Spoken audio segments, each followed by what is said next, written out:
I'm back. Did you guys miss me? Because I missed you. Oh, cringe, right? No, jokes aside, it has actually been quite a while since I've done one of these videos. If you saw the post that I put up earlier this week, you would know that we took January off to kind of do a few things behind the scenes. We built some extra automation into Charlie, started doing some fact sheets for clients, just some general housekeeping stuff. But now that we've officially ticked over into February, it's time to crank up the socials, fire up the socials, and get these videos going again. So what am I going to talk about today? Well, recently we've received a lot of approvals from council which have work crossed off them. People, when they see these approvals, they freak out. They lose it. They're like, oh my goodness, council said no to their work. Why did they say no? Why didn't council warn me? Calm the farm, people. Council is not saying no to your work.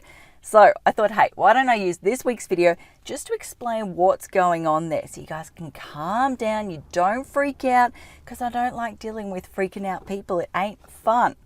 So why on earth is council crossing out some of this work? Well, quite simply, they want to make it clear what they have and haven't assessed. So what stuff is being exempt from assessment against the planning scheme?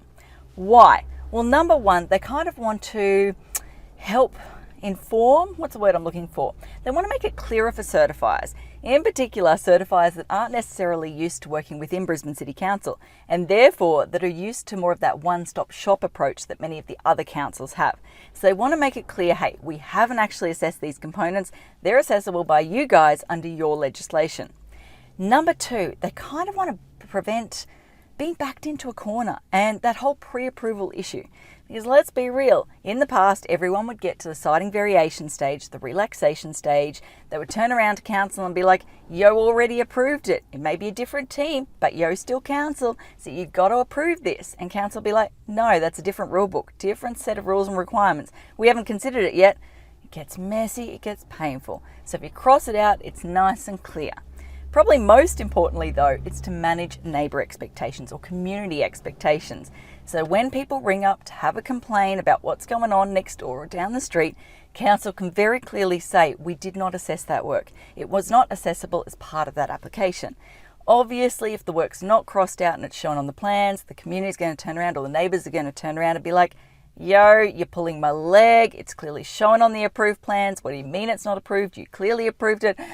Becomes messy. So if they just cross it out, they can clearly say, not us. You need to go and talk to the certifier about their rules and requirements. So there you go.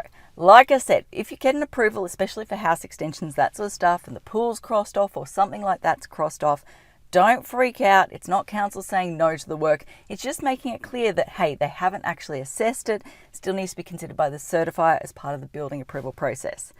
Whew. There you go. First video for the year, done and dusted. Hopefully you guys enjoyed it. And as I always say, until next time, thanks for watching. For all you red tape lovers out there, I have one thing to say. Well, no, actually, I've got three. Number one, the advice provided in these videos is general in nature. It's not site specific. You would be a silly Billy to go and make financial decisions based on this advice without first checking with the town planner. Don't be a silly Billy. Number two, Brisbane Town Planning is in no way linked to Brisbane City Council. The views expressed in these videos are my own, not council's. So if you don't like them, blame me, not council.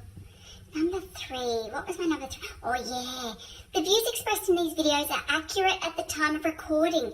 If you're watching this video back 10 years from now, the views may not be so accurate. That's all.